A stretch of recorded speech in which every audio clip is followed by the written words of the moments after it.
j'ai eu peur, mais qu'est-ce que tu fais là? T'es en vacances? Ouais.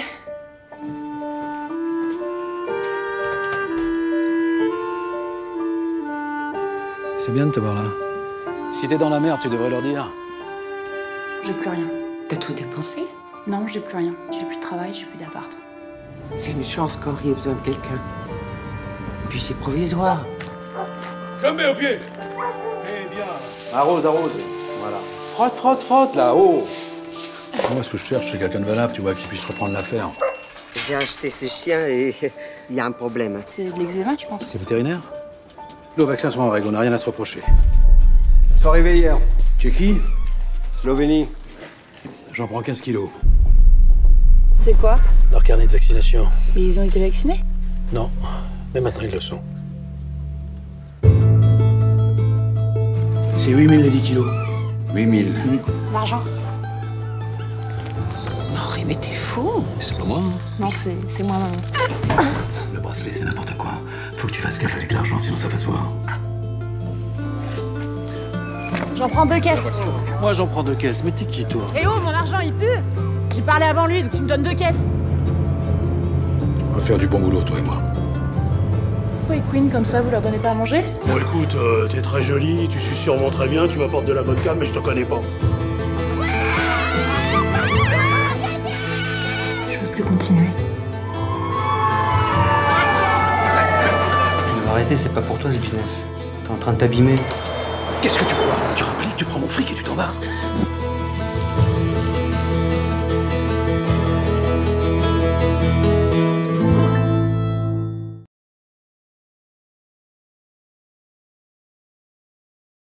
Plusieurs réponses possibles. Il y a le fait tout simplement qu'elle se bat. Elle se bat sur tous les fronts. Elle se bat sur le front du travail, elle se bat sur le front de sa vie amoureuse, sur le front de sa vie familiale. Donc ça, c'était pour le personnage de Sandrine. Il y a aussi le fait que son oncle, elle est à la solde de son oncle. Son oncle l'envoie aussi au front, notamment la nuit quand il l'envoie sur cette aire d'autoroute acheter des chiens à des Polonais. Il envoie un petit soldat sur le front de cette guerre-là. Et puis la troisième idée, c'était aussi lié à la chanson de Johnny Hallyday, qui est au milieu du film, dans lequel, dans les paroles, il y a « Je suis un soldat comme d'autres là-bas, je rêve au jour qui verra mon retour ». Voilà, il y avait plusieurs choses qui résonnaient assez fortement, qui a fait que on s'est dit que ça allait bien au film, et moi ça me plaisait bien que le film porte le nom, soit la première personne, comme le film est vraiment un portrait, que Louise est présente du début à la fin et qu'on est vraiment avec elle tout le temps, on a quelque chose d'assez intime. Ça me plaisait bien que le titre soit aussi à la première personne.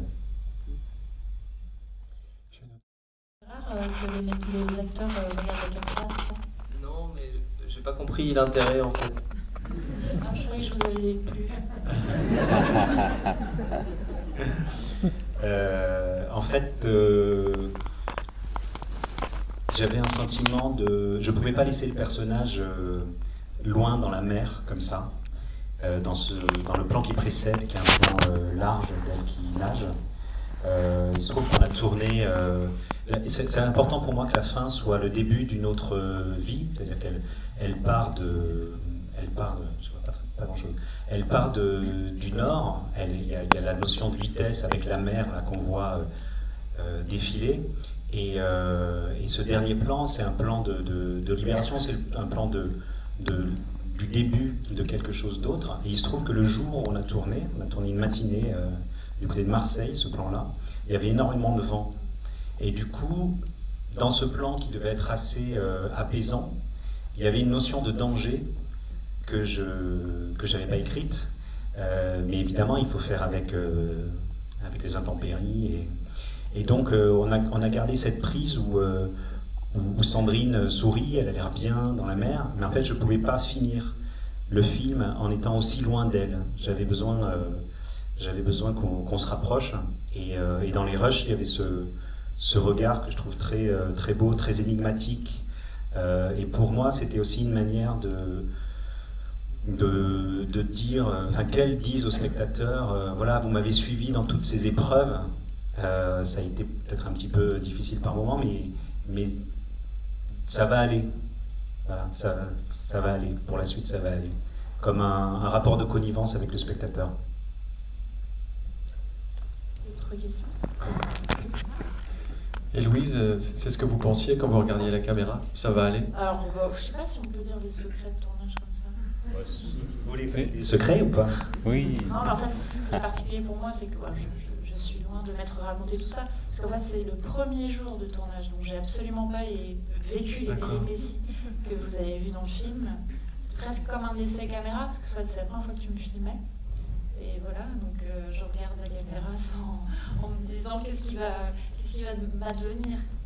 Mais ça rejoint un peu ce que tu voulais. Mais... Oui, et puis en fait, pour ce type de plan, il faut surtout pas que les acteurs soient dans des intentions trop psychologiques, parce que c'est vraiment le rapport de montage qui crée le sens. C'est parce que ce plan et ce regard-là est monté à cet endroit-là du film, parce que vous avez vécu tout ça, que tout d'un coup vous lisez ce plan et que vous projetez vous des sentiments liés à ce plan. Et si j'avais demandé à Louise de jouer soit l'angoisse, soit la joie, soit... En fait, ça aurait été redondant. Donc en fait, ce que je lui ai demandé, c'était une disponibilité. Et donc on a fait plusieurs prises où elle était simplement présente. Et c'est dur d'être juste disponible et d'être pleinement là, sans intention particulière. C'était dur uniquement parce que l'eau était froide. Autre question, peut-être de ma cousine Pauline. Ça me ferait plaisir, Pauline. Où est Pauline? Est-ce qu'elle a quitté la salle avant la fin? La pression. Ah, voilà. Pauline. Ah, t'étais trop loin. Il y avait des places plus près.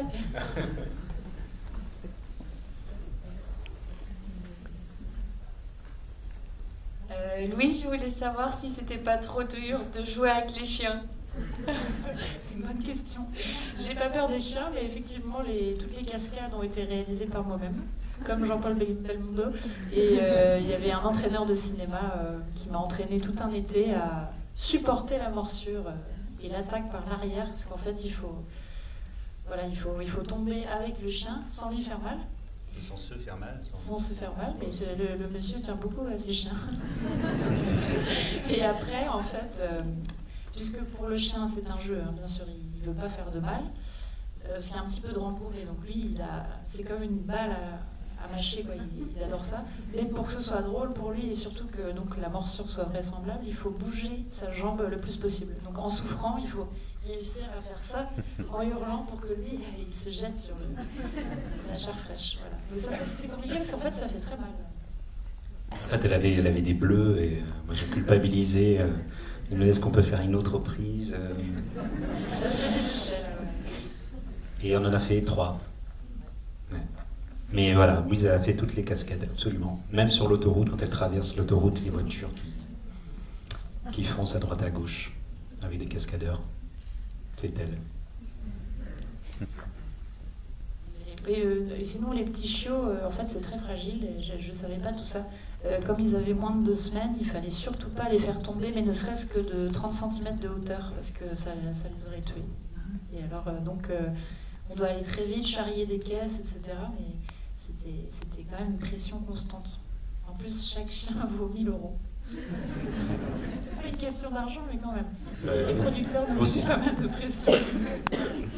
Et du coup, Louise a passé du temps à apprendre parce qu'il fallait pas non plus, vous avez vu le personnage, elle se pose pas de questions pendant un long moment moral par rapport à ce qu'elle fait. Donc il fallait aussi qu'elle prenne ça comme de la vulgaire marchandise. Et donc il fallait que le geste paraisse brutal. Et en même temps, il fallait évidemment pas qu'on fasse mal aux animaux. Donc elle a aussi appris à les prendre au bon endroit pour pas leur faire mal, mais quand même avec une certaine ténacité pour que ce soit crédible. C'est vrai que dans le film, on a l'impression que vous n'avez pas beaucoup d'empathie pour les chiens. Alors c'était quelque chose de travaillé forcément, mais comment on fait pour avoir cette distance par rapport à ces petites bestioles, puisque c'est vraiment l'effet dont on a l'impression. C'était important en fait. pour elle de rentrer tout de suite dans le trafic, d'être... Enfin, elle est responsable très vite de grosses opérations commanditées par son oncle et elle n'a pas le temps de s'apitoyer, quoi. Elle a plein de choses à faire, elle doit ramener de l'argent et elle se rend bien compte qu'autour d'elle, aucun des hommes du trafic ne sont apitoyés, donc elle ne se l'accorde pas.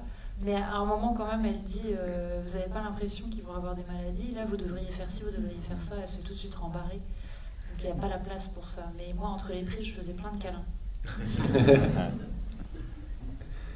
Monsieur.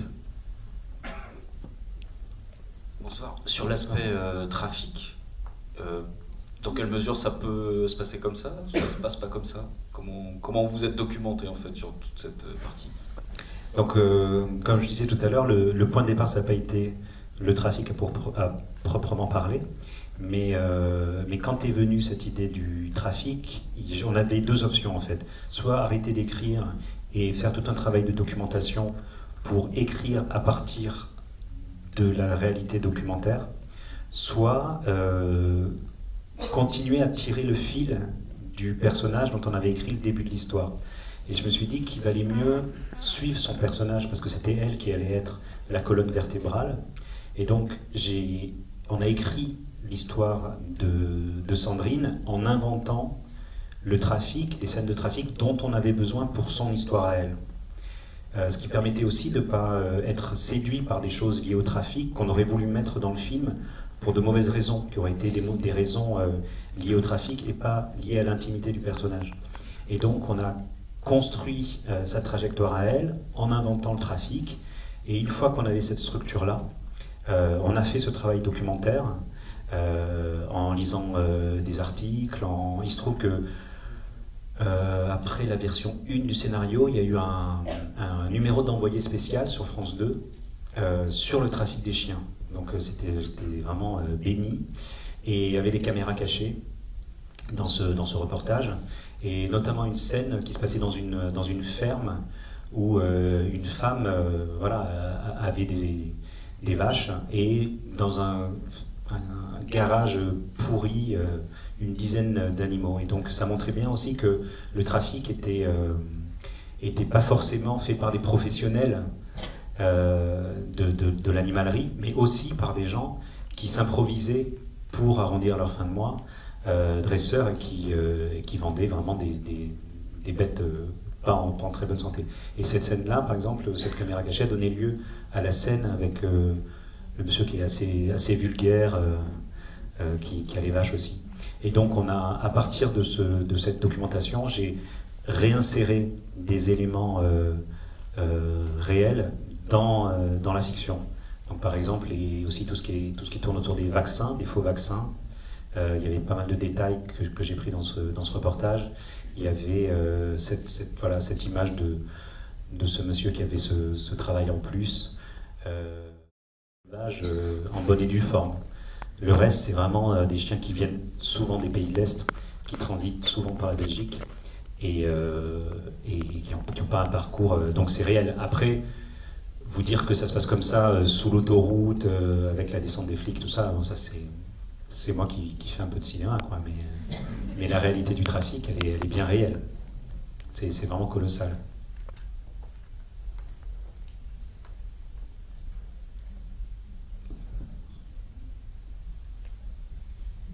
Bonjour. Bonjour. Désolée, je suis un peu malade. Déjà, félicitations pour le film. J'ai beaucoup aimé. Ma question venait pour Louise. Je voulais savoir sur comment tu as pu t'imprégner du film, enfin, du rôle. C'est pas un sujet courant. Il n'y a pas forcément des choses où on peut s'aider. Je pense pas que dans ton entourage, tu aies du trafic de chiens autour de toi, pour pas rentrer trop dans la caricature. Et voilà, sur comment tu as pu travailler le rôle. D'abord, l'entraînement avec Patrick Pitavino, là, le professionnel des chiens de cinéma, m'a beaucoup aidé, puisqu'il m'a non seulement préparé à la cascade, mais aussi à manipuler les chiots, à les nourrir, à nettoyer une cage, etc. Il fallait que je fasse des gestes assez crédibles, quand même, pas trop empotés. Et ensuite, comme ce sont des choses qui lui arrivent comme ça progressivement, je les ai vécues avec elle, je me suis adaptée. Voilà, c'est... des situations en elles-mêmes qui m'ont porté beaucoup, qui sont tellement fortes qu'il n'y a pas énormément de choses à composer en fait. Il suffit enfin, j'ai essayé de rester moi-même et la plus attentive à ce qui se passait autour de moi. C'est bien la réponse. Merci. En fait, sur le travail des acteurs, c'est le plus difficile en fait, c'est d'être disponible. Et un acteur, je pense, ne doit pas prendre en charge le sens du film. Donc en fait, moi je ne demandais pas à Louise de prendre en charge vraiment le sens des scènes. Ce qu'il fallait, c'est qu'elle soit le plus possible présente à la scène et au présent de l'action qui était en train de jouer, mais pas de se poser la question de ce qui va arriver à son personnage après ou de ce qui vient de lui arriver. Parce que tous, avec nos histoires, on vit toujours au présent. Et en fait, c'est ce temps-là qu'il faut capter, qu'il faut filmer. Donc, le travail de l'acteur, il est vraiment de tenter d'être le plus disponible possible. Bonsoir. Bonsoir. Là. En fait, j'aurais aimé savoir si, comme pour Louise, vous aviez écrit le rôle de Jean-Hugues Anglade pour Jean-Hugues Anglade. Alors non. J'ai écrit le rôle de Sandrine pour Louise, mais Jean-Hugues Anglade, il est venu après l'écriture. Et ça a été vraiment une aventure formidable avec lui aussi. Ce qui était important pour moi, c'est que le personnage d'Henri, je voulais qu'il soit à la fois très aimant et qu'on ne doute pas de la sincérité de son amour pour sa sœur, pour ses nièces, qui est quelque chose d'assez protecteur, doux, et qu'en même temps, dès qu'il s'agit de business et d'argent, il puisse devenir extrêmement cruel ou brutal. Et en fait, il fallait un acteur qui arrive à ne pas être dans un jeu qui soit binaire, c'est-à-dire soit tout l'un, soit tout l'autre, et qui arrive à mêler tout ça, qui est beaucoup de porosité dans la matière dont on fait le personnage. Et Jean-Hugues a porté ça parce que il a un regard assez doux. Il le disait lui-même. On était hier soir à Saint-Jean-de-Luz et il disait, moi je suis plutôt un mec gentil, tout ça. Je pense que les gens le perçoivent dans mon regard, quelque chose de... Et donc c'était très intéressant de partir de cette personnalité-là pour la tirer progressivement vers quelque chose de plus rude. Et ce que Jean-Hugues a apporté aussi, qui n'était pas forcément là au scénario, c'est qu'il a apporté beaucoup de sensualité au rôle. Et du coup, il y a beaucoup d'ambiguïté entre Henri et Sandrine que je ne mesurais pas à ce point à l'écriture. Bonsoir. Bonsoir. Moi, en fait, j'ai été surpris parce que il y a plusieurs scènes qui sont difficiles pour l'actrice. En fait, c'est pas très sexy comme scène. Et pourtant, quelles que soient les scènes, l'actrice est toujours belle. Donc, est-ce que le réalisateur a une manière de filmer particulière, l'actrice? C'est gentil. Non, mais c'est vraiment impressionnant. J'utilise un maquillage de la marque. Non, mais c'est peut-être le réalisateur qui est très fort. Là, on parle plutôt du chef opérateur, de la lumière. Non, du réalisateur. Ça me fait très plaisir parce que, en fait, bon, elle est là, mais je vais te dire quand même, elle est extrêmement belle et elle est extrêmement, elle a une très très grande classe. Et notamment quand on a fait les essayages costumes, on essayait de l'habiller mal. Et en fait, quoi qu'elle portait, elle était chic. Et donc elle faisait campagne chic. Et c'était dur. C'était dur. Et je me disais, mais c'est pas possible, on va croire que c'est un numéro de elle, quoi. Et en fait, on a trouvé un jean H&M à 19 €. Et tout d'un coup, Sandrine est apparue. Extrêmement mal coupée, enfin voilà. Et donc ça fonctionnait. Après, plus sérieusement, le fait ce que je cherchais, c'était que Louise, elle a beaucoup été filmée de manière... on a beaucoup mis en valeur son côté glamour, et donc elle est très très belle dans plein de films dans cet aspect-là. Et moi, je voulais gommer tout ça, mais je voulais pas... L'enjeu, c'était pas de la rendre moche, il n'y avait aucun intérêt, et puis c'est pas parce que c'est des personnages qui sont pauvres qui doivent être moches. Donc l'idée, c'était de trouver un juste milieu pour la rendre crédible et pour gommer les attributs de la féminité. Ça va aussi avec le personnage. Je pense que quand elle arrive de Paris, elle est encore assez féminine. Et puis plus elle s'enfonce dans le trafic, plus en fait, ça devient vraiment complètement secondaire. Et donc voilà, on a cherché ce point d'ancrage entre une certaine perte de féminité en faisant en sorte qu'elle reste belle, quoi. Et l'idée je vais peut-être parler de la coupe de cheveux, parce que ça vient de toi, cette idée-là. Ça rejoint ce que je disais tout à l'heure sur le fait que finalement c'est un rôle qui aurait pu être joué par un homme tout autant qu'une femme. Je trouvais que dans cette urgence matérielle, elle n'avait pas vraiment le temps de parader et que les cheveux longs c'était un peu un artifice en trop pour l'histoire, que ça amenait rien du tout. Donc c'est moi qui ai eu l'idée de couper mes cheveux. Je me suis longtemps demandé si j'avais raison. Mais... Enfin, en tout cas, Laurent a dit oui avant que je retire mon idée. Oui, moi ça m'intéressait évidemment au-delà de vouloir offrir un rôle à une actrice, un rôle très loin des rôles qu'elle avait déjà pu jouer, le fait de aussi donner un nouveau visage à une actrice. Je pense que voilà, on sait qu'on vient voir un film avec Louise Bourgoin, mais je pense que très vite on oublie que c'est Louise Bourgoin parce qu'on voit Sandrine, quoi. Et ça, je pense que le changement de visage nous aide aussi. Donc ça sert le film et le sens. Bonsoir. Bonsoir. Je voulais savoir pourquoi vous avez choisi la région du Nord. Est-ce que c'est pour le côté caricatural des pauvres ou... Dites donc. Je sais non. C'était vraiment à l'écriture. Je voulais en fait une frontière avec un autre pays. J'aurais pu faire Nice-Vintimille. Je sais pas, ça me parlait moins. Et donc on a fait Roubaix, la Belgique. Il se trouve aussi que pour des raisons de production, en fait, ça permettait de faire une coproduction franco-belge, de demander aussi de l'argent à l'Europe, à Eurimage. Et par rapport à ce que vous dites, en fait, ça résonne sur le fait que je voulais absolument pas que ce soit misérabiliste. C'est-à-dire que pour moi, c'est des personnages qui luttent, pour qui c'est difficile, mais en fait, ils se plaignent jamais. Ils sont debout, ils sont dignes. Je pense que les personnages sont beaux, je pense que la mère est belle, je pense que le beau-frère est beau, la belle-sœur aussi. Il y a quelque chose de... Ils tiennent debout, quoi. C'est difficile à différents endroits, mais... Bonsoir à tous, bonsoir Louise. Bon, ça fait quelques années que je te suis, hein, depuis ta période Canal+. C'est lui. Voilà. Je voulais savoir, si je me mets tout nu maintenant, qu'est-ce qu'on fait?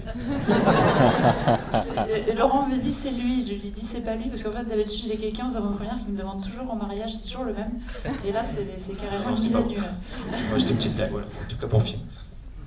Merci. Je dis oui, hein, je dis oui. Je crois que toute la salle dit oui, non? Ah, trop tard, monsieur, vous l'avez dit, en plus c'est filmé par Le Parisien. Des témoins. Y a-t-il d'autres questions? Une déclaration? Ah, monsieur, peut-être. Attention, c'est un monsieur.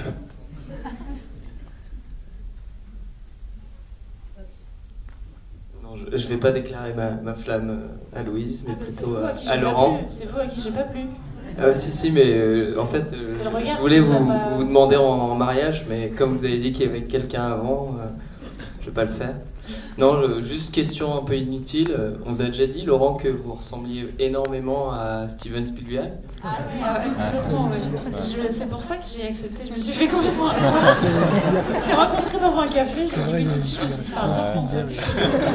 Quand il était jeune. Écoutez, ça arrive. Ça arrive. Quand j'étais jeune, on me disait Lambert Wilson. Et maintenant que je vieillis, on me dit un peu Steven Spielberg. Et on dit Hazanavicius aussi, le réalisateur de The Artist. Je pourrais vous signer un autographe Steven Spielberg si vous voulez. Des selfies, Steven Spielberg. Encore une question? Une déclaration? Une comparaison peut-être? Madame. Bonsoir. Moi, je voulais dire merci, c'est pas une déclaration, mais merci pour ce film où justement on a un personnage de femme qui vit pour elle-même, on a un homme qui pleure, donc c'est pas désagréable.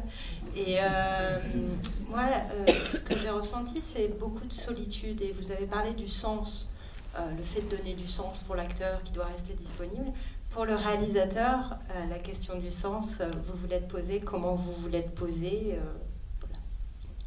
Mais alors, merci de noter effectivement que c'est vrai que le fait que ce soit un personnage féminin, que la première personne à se dénuder dans le film, c'est un homme, tout ça est évidemment n'est pas là par hasard. La question du sens, en fait, elle est centrale, c'est-à-dire que c'est vraiment ce qui innerve tout le projet. Donc, au début de l'écriture, tout mon travail, c'est trouver comment structurer le sens. Et donc, c'est identifier. C'est un peu compliqué parce que on ne sait jamais de la poule ou de l'œuf comment les choses arrivent. Mais quand on tire un fil, là c'était la honte sociale, ce personnage de 30 ans, etc.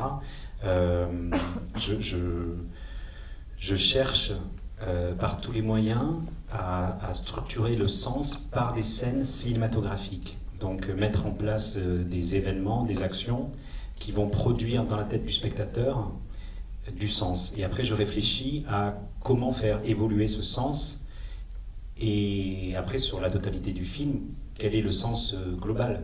Donc la question du sens, elle est là tout le temps.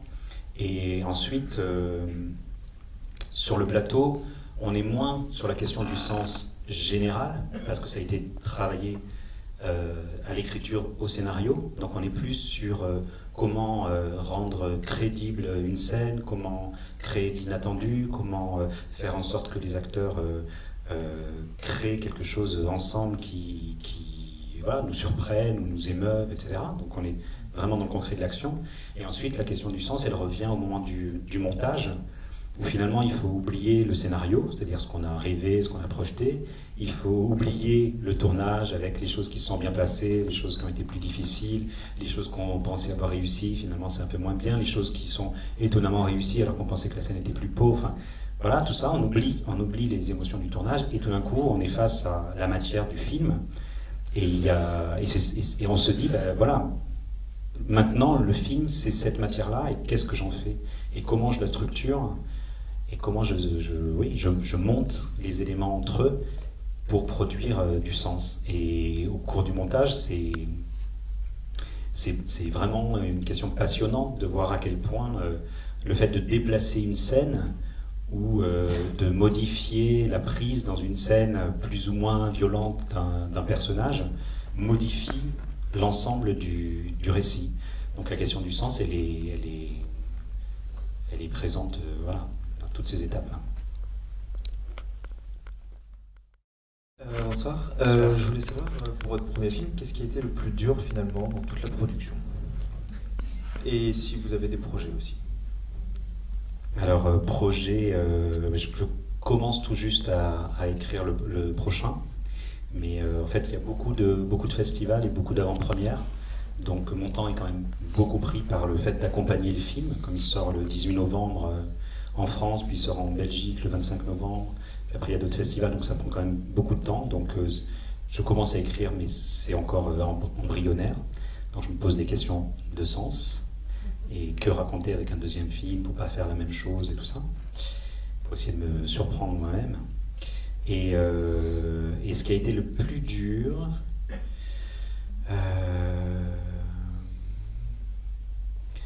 en fait, c'est, je crois, parce que j'ai fait 6 courts-métrages avant. Et en fait, dans l'économie du court-métrage, j'ai fait des films dont le coût était entre 20 000 euros. Et je crois que le plus cher que j'ai fait, c'était 58 000 euros. Et donc, quand vous faites un film pour 58 000 euros, si le film est raté, pas bon, c'est pas très grave, parce qu'il n'y a pas d'enjeu financier qui entraîne beaucoup de gens derrière vous.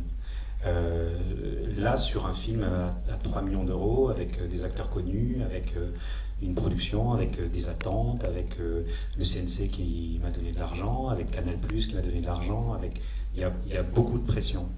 Donc, je dirais que c'est ça qui a été nouveau et qui a été parfois compliqué à gérer. Et je dirais compliqué à gérer par rapport à mon désir de cinéma, et avec le désir de faire le mieux possible et d'avoir les meilleures conditions possibles, et la réalité des choses. Et donc il faut savoir composer et renoncer à certaines choses, se battre pour d'autres, et c'est voilà, trouver cet équilibre-là et de savoir faire les bons choix en fait. C'est-à-dire se dire, bon ben voilà, ça je renonce à ça, ok, parce que j'entends bien qu'on n'a pas suffisamment d'argent pour obtenir ça ou pour avoir plus de jours de tournage, mais en contrepartie, je ne veux pas céder là-dessus. Et en fait, tout ça, c'est assez instinctif. Voilà, on ne sait jamais si on fait les bons choix. Donc c'est voilà, le stress généré par cette situation entre l'énormité de l'argent engagé, votre désir, et trouver un bon équilibre. Savoir qu'à la fin, finalement, si vous avez fait le bon choix ou pas. J'imagine que c'est compliqué, je suis étudiant en BTS audiovisuel, en gestion de prod, donc voilà. J'imagine que c'est compliqué. Et je voulais savoir aussi si, du coup, c'est le fait d'avoir cette limite-là, d'avoir fait 6 courts-métrages avant, en fait, qui vous a dit j'ai envie de rêver plus grand, j'ai envie de faire un long-métrage, avec plus de sous. Et, En fait, j'ai eu envie de faire du cinéma à l'âge de 14 ans, mais je ne me sentais pas du tout légitime, et l'idée de faire une école de cinéma, ça me paraissait absolument impossible. Donc en fait, j'ai vraiment travaillé dans mon coin pour obtenir une légitimité de moi à moi. Et ça a pris 20 ans. Et j'ai fait donc 6 courts-métrages dans lesquels j'ai expérimenté des choses très différentes en termes de narration pour comprendre où était mon cinéma, pour comprendre aussi... Enfin, j'ai fait des films qui sont ratés, j'ai fait des films qui sont plus réussis. Et du coup, cette expérience-là, elle n'a pas de prix, parce que je sais par mon expérience ce qui me correspond et tout ça. Mais le désir de faire un long métrage, il était là depuis l'âge de 14 ans en fait.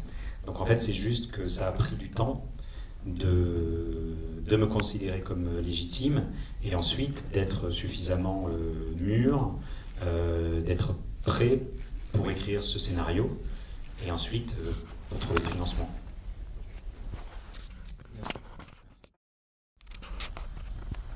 Bonsoir. Bonsoir. C'est juste pour savoir pourquoi vous vouliez absolument, c'est juste ici, oui. Pourquoi vous vouliez absolument faire jouer Louise Bourgoin? Parce qu'elle est géniale. La question n'induit pas cette réponse. En fait, parce que on s'est rencontrés dans un atelier de théâtre où moi je faisais de la vidéo et je jouais un petit peu, et Louise faisait des arts plastiques sur scène. Et j'ai rencontré quelqu'un de plus grave que l'image que j'en avais, avec les films qu'elle avait fait, avec son passage sur Canal+. Et en fait, je me suis dit, mais voilà, il y a un potentiel dramatique que j'ai pas encore vu. Elle n'avait pas fait le film de Nicole Garcia, Un beau dimanche encore. Là, il y a un potentiel dramatique. Il y a déjà un potentiel dramatique. Et voilà, et donc je me suis dit, mais il faut montrer cette facette de Louise Bourgoin. Et voilà, et comme on s'entendait bien, voilà, elle m'a inspiré. Et donc j'ai écrit le scénario pour elle, sans le lui dire. Et puis quand elle l'a lu, elle m'a dit, mais l'actrice qui va avoir ce rôle, elle a vachement de chance. J'ai dit, ben, je l'ai écrit pour toi. Allez, c'est la dernière question, madame, c'est à vous. Merci. Bonsoir. Bon, une petite question, enfin une petite remarque pour Louise, que j'ai beaucoup apprécié votre jeu, et notamment le regard. Donc je trouve qu'il se passe pas mal de choses dans votre regard, et c'est le propre des bons acteurs, je trouve, d'exprimer des sentiments sans parole. Et puis, une petite question sur vos projets. Je vous remercie beaucoup. Je vais entrer en promo au mois de janvier, parce que j'ai une sortie de film le 27 janvier après celui-ci. Un film de Joachim Lafosse, un Belge, qui a fait À perdre la raison il y a 2 ans, et aussi Élève libre ou encore Nue propriété. Et il adapte toujours des faits divers, et cette fois-ci c'est autour de l'Arche de Zoé. Donc je joue en fait Émilie Lelouch qui a kidnappé 105 petits enfants tchadiens en 2007. Il y a eu un procès en début d'année 2014. Ils ont écopé d'une amende, mais ils n'ont pas fait de prison. Et celui qui joue mon mari avec qui on fait tout ça, c'est Vincent Lindon. Le film s'appelle Les Chevaliers Blancs.